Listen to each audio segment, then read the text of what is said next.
Hello everyone, my name is Jamie and welcome to our event today in partnership with Peloton. I'm going to hand over to James Rodwell, who's one of our Vitality Performance Champions, and Susie Chan, who is a Peloton treadmill instructor, in just a second. But I wanted to let you all know that following their fascinating conversation, we'll be delivering a 10 to 15 minute overview, kind of debrief of what the pair covered and how this all relates to the topic of resilience. So I really hope you enjoy the session and we'll see you on the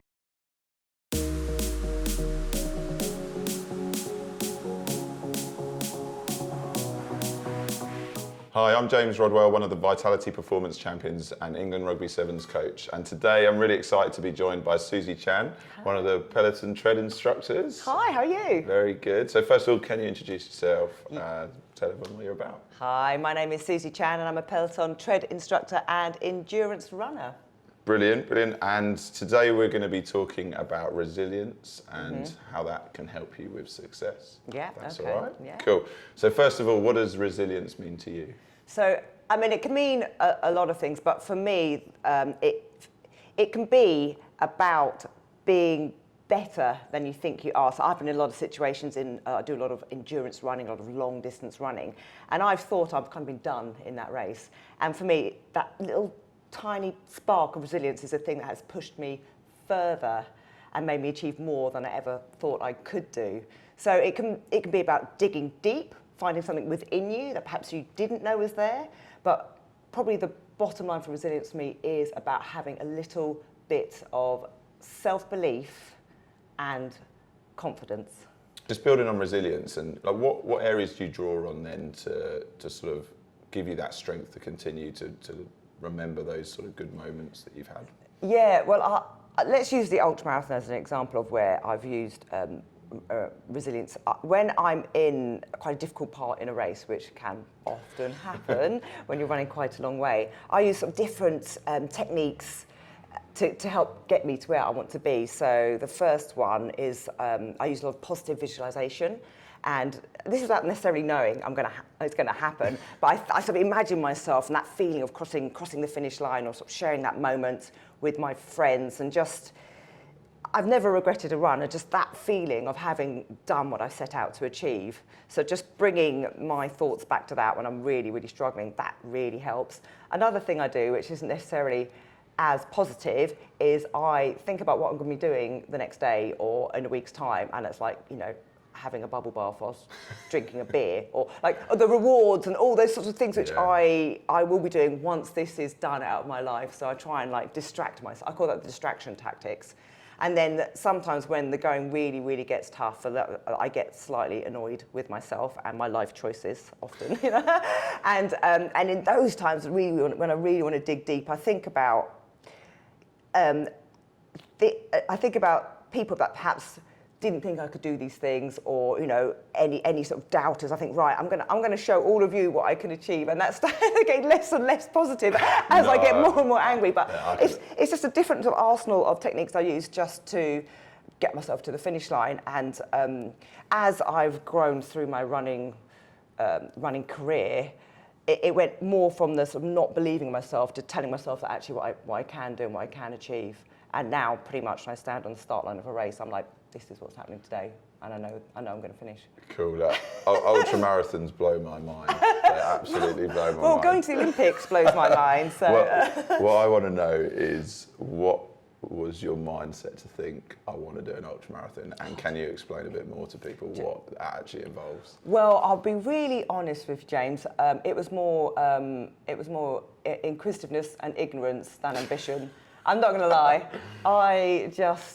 I read about, the very first one I signed up for, I read about in Runner's World magazine, and I was very new to running, and I didn't believe that such things existed. I'd run a half marathon and a marathon, and I'd read about this race called the Marathon des Sables, and it's across the Sahara Desert. It's 250 kilometers over 6 days, and that's not the hard bit. The hard bit is self-sufficient, so that means you have to carry everything you need to survive on your back for the week, so all of your food or your survival kit. Wow. And if you want a change of socks, you have to carry that too. It's basically for me, it's food and survival kit and something to sleep on in the desert. And I just thought, I'd love to do that race. It sounds ridiculous.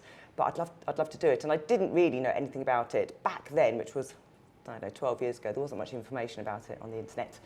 And so I thought I'll sign up to the very long waiting list and get some emails, learn more. So I signed up, and then I found out about 2 weeks later that everybody in the wait list gets in because so many people drop out in the training. And I was utterly terrified, but I thought, well, maybe I can give this a go.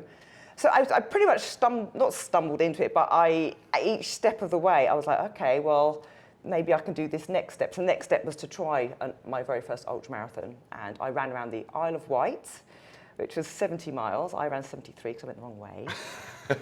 And I figured if I couldn't run around the Isle of Wight in June, then I was going to perish in the Sahara Desert. And I did that. And so that was one step done. And I thought, well, maybe I can run for 4 days in a row. And I think that helped break it down for me. But genuinely, the answer is there wasn't a burning, it wasn't really like a burning ambition. I just thought, wonder what that's like. And it's quite hard to know where to stop now. Yeah, so ignorance is bliss, I'm guessing. Oh yeah, sometimes I don't like to know what the people are like. Have you seen the course? I'm like, oh, I'm not looking at that. Like, just yeah. So my big question is, you've done it once. How on earth do you motivate yourself to do it a second time and a third time and a fourth time? Yeah, there was So those sorts of events, they're very different to a lot of more familiar running events or mass participation events, I'd say, because.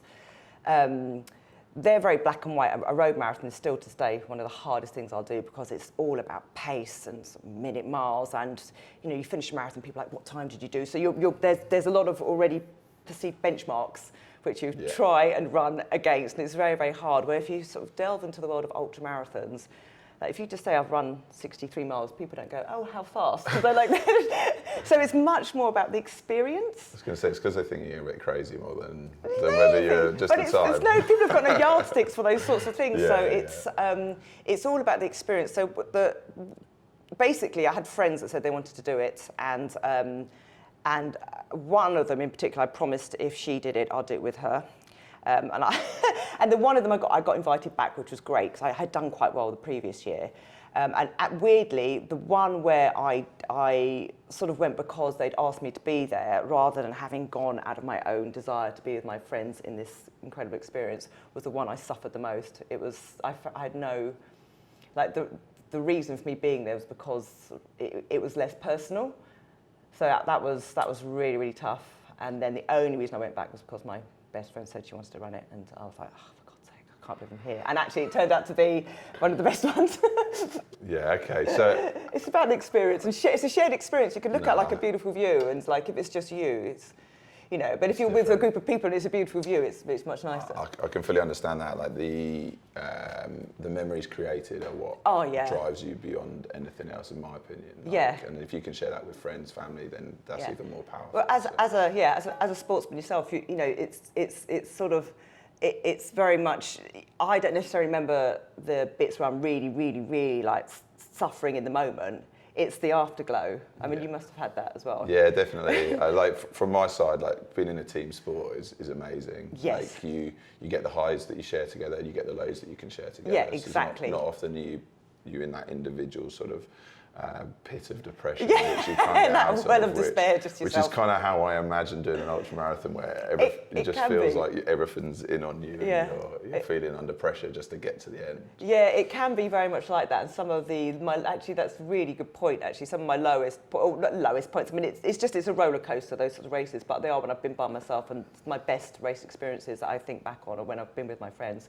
So I'm never remembering, me absolutely dying at mile 20 of a marathon by myself. It's always like, oh, the fun one I did with my friends. So often with training, there comes sort of injuries, adversity. Like what would you say would be the biggest challenge you faced then in terms of training for these massive events? Oh yeah, I mean, I think a lot of people who run a lot, they're just constantly sort of fighting the little tiny niggles. And for me, as I get older, it's definitely, I'm definitely trying to always refine the balance. For some reason, when I first started running, I could just run miles, and I'd be able to run, I'd go to track on Tuesday, and then I'd go and run like a 10K on Wednesday, and I was fine. And now if I did that, I would break. So I need to, it's finding the balance of of getting it right. I've had a couple of quite big injuries, and then I think probably the biggest thing, which I don't know if it was a setback. I sort of dug into it and found it and drew from it as a challenge. I was diagnosed with cancer at the end of Chicago Marathon. I'd done the World Marathon Majors, and Chicago was the very last one. And to do the World Marathon Majors, they're the 6 biggest marathons in the world, and I was going to get you get on a Hall of Fame, and you get this special tent at the end, you get a great big medal, and I was not feeling well. I was like, I knew there was something really wrong with me, but I couldn't miss this marathon because I did not want to wait a whole year. And all my friends were there getting their big medals, and I was like, I don't feel very well. And my best friend and my husband ran with me. I think on reflection now, it's because they knew I wasn't well. Not because. Get you through it, yeah, and they were either side of me, and I finished, and then I wasn't very well at the end. And the short version is, quite rapidly after that, I found out I had a cancer. The good news was it was really treatable. It was a couple of very simple operations, and I was fine. But I kind of it did put a sort of dent in my confidence, because I always saw myself as being very resilient. And just able to go and do anything. So the way I dealt with it was probably. It probably wasn't the best way. I ran a half marathon 2 weeks later, and then I ran the Marathon des Sables about 6 weeks later, and then I did a 100-miler. I kind of just backed up all of these silly races to try and I think it was more for me to let myself know that I was okay. Yeah. So do you think then you've used running as a way of distracting yourself from day-to-day life, mental well-being, or that's your way of looking after yourself? Definitely. So the reason I run has changed over the years. I think there's always a slightly different reason. And I think during that period in my life, for sure, it was definitely just to have a bit of space. And I think particularly in the last couple of years, actually, that the whole world has had globally, for me, running was just like, it was a thing which kind of like kept me focused. That was the one thing I could do in a day. So it has always been a space for me, but I'm a very social runner. And it's overtaken my life. It's now my social life. Like I've got friends that I know they're going to be 6:30 in the morning. I George to run, and they'll be like, yeah. So it's sort of crept into, rather than being a sort of little personal space for me, it has seeped into lots of parts of my life, and now it's my job. Yeah. And I still, mercifully, thankfully, I still love running, because I did wonder, as it became more and more my job, whether or not that would suck the joy out of it a little bit, but absolutely not. I just love it. And being on a platform like Peloton, I could just share my joy of it with a community of people. Amazing. So the big question I've got for you is that how on earth do you talk when you're running? Oh, yeah. I mean, and then instruct at the same time. Oh yeah, it is. Do you know what? I think they found me because I did a lot of Instagram stories. I'd be running in the middle of like, I don't know, a race, and I'd be like, I'm at mile 20 or something, and doing stories. Yeah, I do talk a lot. I don't know if you've noticed, but I'm not. There are certain classes where if I'm doing like a really high effort class, like a HIIT class, I did one last week, and I was like at the end, and I just had to stop talking because I would pushed really hard. That's running for you, but generally, yeah, it's a skill you sort of learn. Yeah, whenever I jump into training still, now that I've retired, my endurance isn't quite the same, and when I try and then coach straight after that, like in the breaks, it definitely takes out of you, and it is a skill to be able to compose and sort of have a clear mind still in terms of what you want to say. Yeah, there's a lot going on. I do think years of running with my friends has helped. You know, I've run like with 10K, for example, with a friend, and we've been like, yeah, all right, yeah, I'm fine, you know, as we're running along. So yeah, okay. just going back to the adversity side of things, do you think that people can be successful in life if they haven't faced any adversity? Yeah, I think anybody can be successful in life regardless of whatever's happened to them. I don't, you know, I think adversity can, if channeled in the right way, be a really good fuel. Yeah. But I don't necessarily think if you haven't had that, you can't achieve. I think it's all about mindset, and for me, I've always been quite forward thinking and thinking about what's ahead, rather than like, oh, that was you know, that something to feed off, wasn't that a bad time? Yeah. So I'm always quite forward thinking in that sense. I just look to the future. Towards it forward. It's just interesting when you look at like successful people in sport, especially. You can always look back and find something that has been a catalyst to their drive, success. And I was just wondering if there's anything there for you, which is and obviously you've taken up running late, but you've suddenly like propelled it to new levels, and with your treadmill world record as well. Oh yeah. The question I got on that is like, how do you stay on a treadmill for that long? Yeah. And stay in the zone. That was a hard day at the office. I can imagine. I'm not going to lie. That came about. I was on the ultra running scene, and a friend of mine's a sports scientist, and he was doing research into ultra running and ultra runners, which was then quite a new sport. That was back in, I can't remember the year, 2016, I'm going to say. And in order to do some of his research, he had people jump on a treadmill and run 50 miles. And basically, he was recording everything, every sort of sip of water. He was taking a little bit of blood, doing blood tests, just to draw a lot of information on what ultraing does on the body. And not surprisingly, not many people came forward to run 50 miles on a treadmill.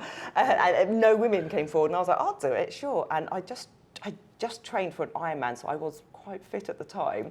And I jumped on, did the experiment, ran 50 miles, hopped off, went home. And then we realised later on that evening that if I'd kept on running, I would have broken a world record. Now, I can't remember how old I was at the time, like 42.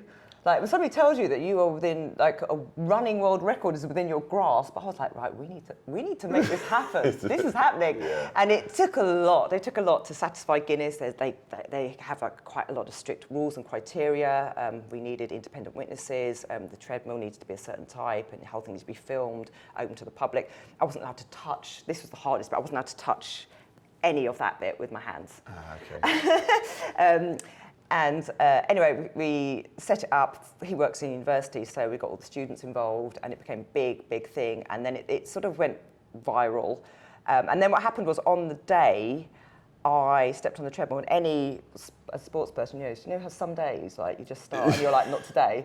Like, I had one of those days, I was just like, do you know what? I don't know if I've got this in me today. And it was too late. It was too late. So I just ran. It was really hard. I got seasick, which was a weird sensation because the treadmill we used was huge and it was facing a wall. It was too heavy to move. You needed a forklift to move it, so we didn't move it. And so I was just facing a wall, and it was like running in the hull of a ship for 12 hours. It was not pretty. It's out there somewhere. I can imagine. You look after yourself physically, like with all the running you do, everything like that. How do you look after yourself mentally? Do you know, it's the simple things, isn't it? I've got my dogs. I love my dogs. I pet my dogs. It's really, really simple things. It's just sort of spending a bit of time with my husband, with my daughter. You know, there's nothing. I love sitting in my little tiny back garden, the sun shining with my dogs and a little gin, perhaps. Yeah, just keep it really, really simple. And nice book, that sort of thing. Yeah. When you're switched off from what you do on a day-to-day job, which is when most people would use that time to have their sort of separation from their work. Oh no, I run all the time. Yeah. I'm always running. So how do you switch off from running and not think, where am I going on my next run? How far am I going to go? Know what? I never do. I'm always thinking. It's like, I don't know. It's quite hard to explain the running bug, but the nearest thing I can describe it to is like being in. It's like it sounds a bit dramatic, but it's like a religion. Like, you find your people, it's what you do, it becomes part of my daily life, and it's just what I do. If I, for whatever reason, have to go through, like, heaven forbid, more than 3 days without running, I'm starting to get angry. I mean, you just need to feed me or make me run. Those are the two things. If I'm not in a good mood, like run, food, one or the other. Simple. Nice. Okay. I think staying active is huge for me as well. Like, do you still play rugby? I don't play rugby anymore. So when I retired, I had a knee operation. So I kind of said to myself, that's the line in the sand. Right. I don't want to go through that rehab process again. Yeah. I still run around, I said, with the players in training. Do you run? But I can run. Oh. I'm not going anywhere near an ultra. Oh, you should have brought your trainers. Yeah, I've done 1.5 marathon. Okay, how was it? It was, I'd experienced the biggest brick wall I'd ever had. So I didn't. You play rugby. Well, that was the bit, right. So I didn't do any extra running training. So obviously we're in sevens, you're pretty fit and busy to sort of cover all that space. But we would only train for just over an hour at a time of high intensity. So when I got to literally the point where sessions would finish, my body just said, "No, that's it, you're done." So, and I'm like, no, I've still got another 3 miles to do. And it was horrific. Wow. And just the people passing me at that point. Oh no, I know. We've all been there as runners. I mean, I only did it originally because my wife does a fair few half marathons, or has done in the past, and I wanted to run with her. Did she beat you? She didn't. No, that was it. I don't think she was far off by the end, but the speed I was going. So. Did you find that motivating? I wasn't staying ahead. I was just always fingers crossed that she wasn't going to go fast. But no, she's dedicated to her running. But no, my training's all been sort of high, sort of short, intense bursts of training, which I've sort of tried to continue now in terms of that sort of the separation from the work side of things to give me that clear space to think about the day and how I can focus my mind and then also that sort of my time, get away from it's having that little buffer, isn't it, in your day? So I spend most of the time on a bike now, which is a bit less. What sort of bike? Yeah, I'm on a road bike out a lot. I like you with running, the scenery, the views. I find that just really refreshing. The thing about road bikes, you've got to go miles, haven't you, to get like a good session. So all quicker. True. So what would you say would be your biggest career highlight then? Well, other than getting the job at Peloton. No, I genuinely, this is going to sound really cheesy. I've been running for a reasonable amount of time, and I was sort of finding my way. I was doing a bit of commentating, and I was writing about running and just going to do races, and it was really, I was really happy in that space. I had a little bit of sponsorship, so I was like, this is great. But then, when the opportunity came along at Peloton, this is going to sound so cheesy, but I genuinely thought, this is what it all leads to. So I could be on this platform and sharing it. So that was a real massive highlight for me. And I think also the other thing which really sticks out in my mind was my very, very first race, because that was, when I look back at that person, I was a completely different person. I was very low self-confidence. I wasn't even sure if I could do that race. In training for that race, I couldn't run a mile without stopping. I just, standing on that particular start line, I just had no oh my God, I shouldn't be here, and you look around at everybody else and you're like, oh my goodness, what on earth. And I was so unprepared for it, mentally as well as physically. And just crossing that very first finish line was just, I just couldn't believe I'd run that far. It was a half marathon. I just couldn't believe it. And anybody that was vaguely near me for the next 2 weeks, I told I'd run a half marathon because I just couldn't believe I had done it. And that was what lit, spark. Yeah, that's what lit the torch paper. Look, Susie, I could continue talking about this sort of stuff all day, but for everyone from Vitality who've watched today, it's been great to have you involved. If you want more information about the Vitality and Peloton partnership, head over to the member zone, see about the discounts and cashback you can get on all the different products. But thank you very much for your time, and it's great to chat with you. Thank you.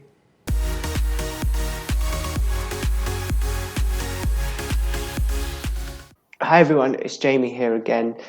We hope you enjoyed that conversation with James and Susie. I think they shared some pretty fascinating insights. But as you can see, I'm not actually alone this time. I'm also joined by Vitality coach Juliet. And the point of this debrief kind of overview is to explore some of the facets of resilience in a little bit more detail. So James and Susie demonstrated a lot of these throughout their conversation, but we've kind of done like a meta-analysis. And what we're kind of aiming to do is to bring them to life a little bit more and perhaps share a few examples to make them really, really obvious. So we've got 7 of them to go through. I'm going to start on the first one, which I think is one that we can maybe all relate to and one that definitely came out during that talk. And that was that resilient people assume responsibility. So Juliet, I know we probably talk about this a lot as well at work, but it's about internalizing your center of control. And I think Susie gave a pretty powerful example of this when she spoke about her recovery from cancer. So often in life, things happen to us and they're not our fault at all. We have absolutely no control over those sorts of things. But what we do have control over is how our responsibility is to deal with them and what our response is to those things. And again, Susie kind of explained how she came back from that. It made her stronger and only more determined and driven in her career and in her running. So I'm going to share some slides so you can see everything that we're talking about at the moment. But that's the first one. Juliet, the second one around self-awareness. Do you want to go through this? Yeah, so we learned about this, Jamie, didn't we, in a recent webinar that we had with People Academy, where we talked about developing emotional intelligence. And I think that self-awareness is a key part of that, and it's also a key part of resilience. So self-awareness, what we're talking about there, is really understanding the way that you respond to certain situations, the way that you tend to react, particularly under stress. So Susie's someone that I think has this in spades naturally, but it is something that you can develop as well. And the way that you can do that is by really thinking, okay, how do I, what are my kind of strengths? Where am I slightly weaker? And where could I have room for growth in that respect? So yeah, self-awareness, I think, is a key one. Yeah, and I think that probably ties quite nicely onto this next one, in that resilient people are adaptable and self-regulated. So I would say that in our experience of working with resilient people, it's often said that they have an ability to bend rather than break.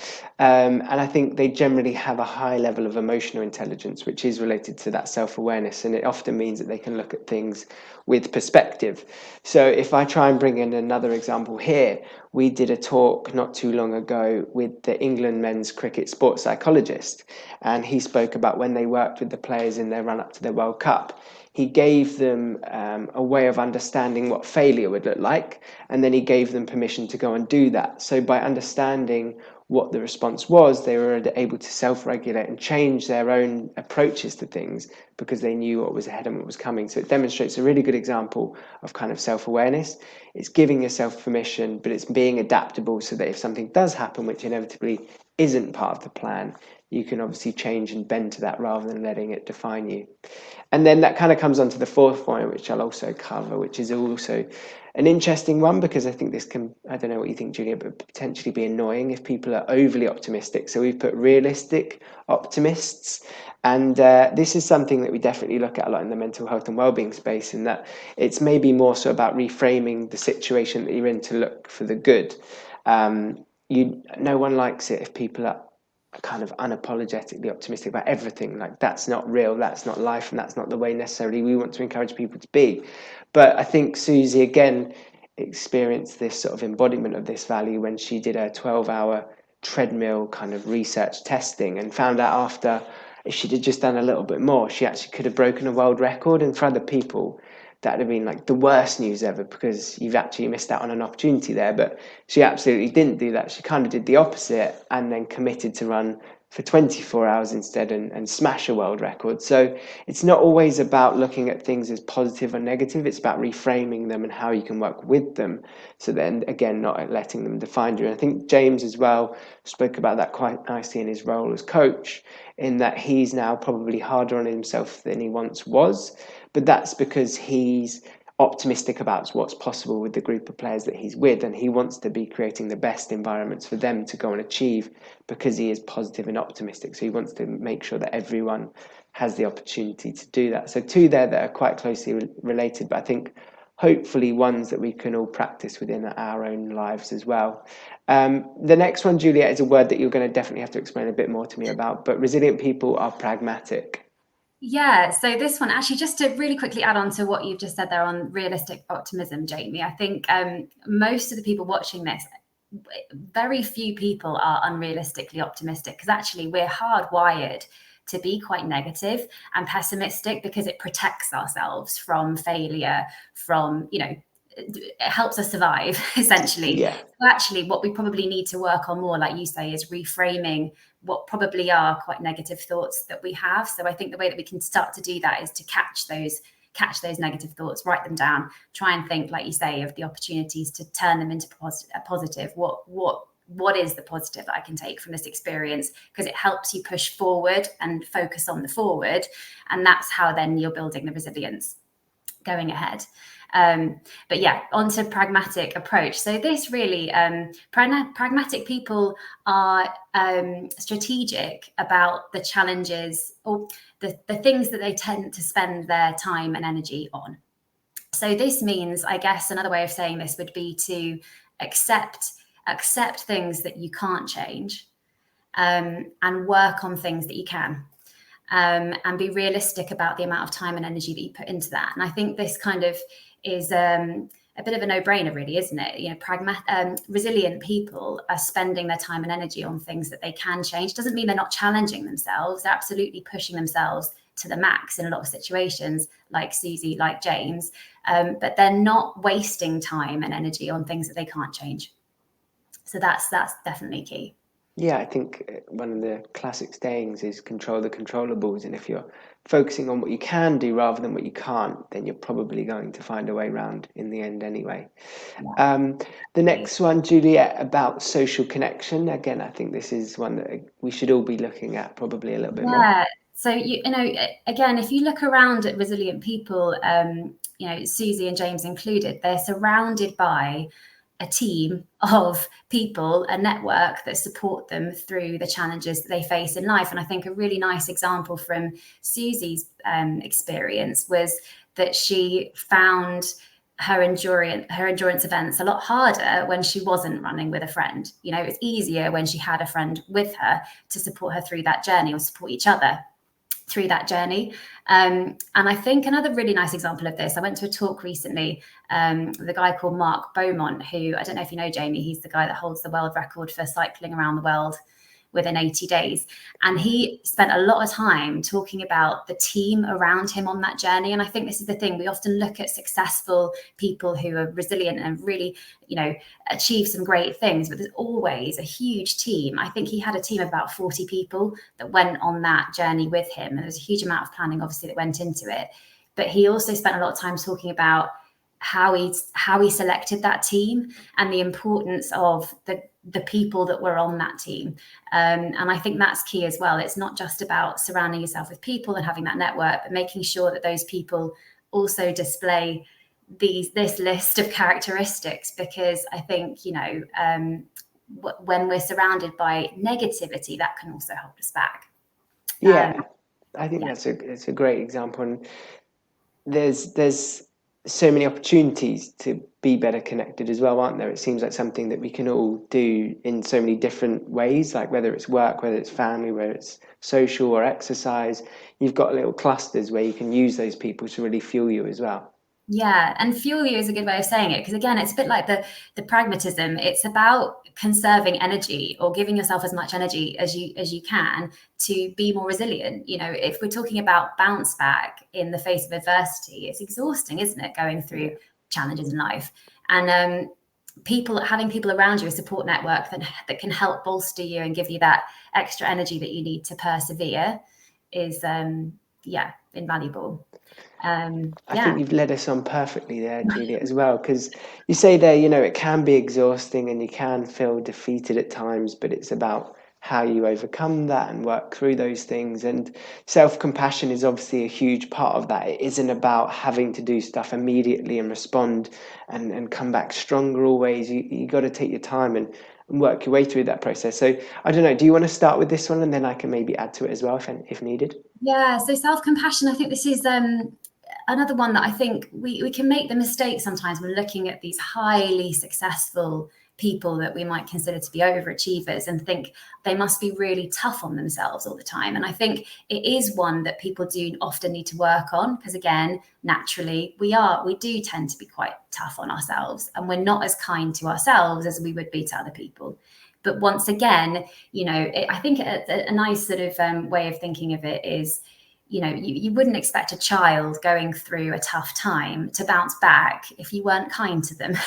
You know, we need that from our people around us, but we also need it from ourselves. And that negative self-talk that I think most of us, to be honest, can default to sometimes is really counterproductive. But the other thing that I would say, I guess here, is it's not about overly fluffy self-talk. It's not pandering to, you know, to yourself when you don't feel like doing something. You can still challenge yourself, but it's that compassionate challenge. And I think making sure that you speak to yourself the way that you would a friend or a colleague, that, you know, you're not being overly tough on yourself, because you just hold yourself back. Yeah, I really like that point, because we often hear about being kind to ourselves and all those sorts of things. And that's one that I struggle with a little bit, because I think you're right, you can still push, but you might just have to realign what that looks like. So Emma Wiggs, who's one of our performance champions, she speaks about every morning she has a check-in to herself, kind of like, what's my form like today? Like, what do I look like on a good day, and what do I look like on not such a good day? And if it's a good day, how do I maximize that, and what do I shoot for? But on the other side of that, if I'm not myself or at my best today, then how do I realign but still achieve the maximum for that day with where I'm at? And I think Susie spoke about, you know, like enjoying spending time with her dogs and in the garden, and all those little things along the way maybe help her be at her best. But when she's not, like you say, it's not about not trying or not pushing or completely resting, although there is a time and place for that as well. It's about realigning with what's maybe possible on that day rather than anything else. I think we've covered 7 pretty key points there, and going through that, it's obvious how Susie and James kind of embodied those. And I think what we wanted to do with this is just make it really clear kind of the content that we're covering in these sessions. We want to help you, but we want to do that through inspiring stories. So hopefully you've enjoyed this. It's something a little bit different, but we'll always keep working to deliver and develop what we're doing. So please do let us know what you thought. Juliet, thanks for joining me. Obviously, thanks to James and Susie as well for joining us. If you want to find out more, of course, about the Peloton partnership, do head over to the Vitality Member Zone. But in the meantime, take care, and we'll hopefully see you at one of our events again soon.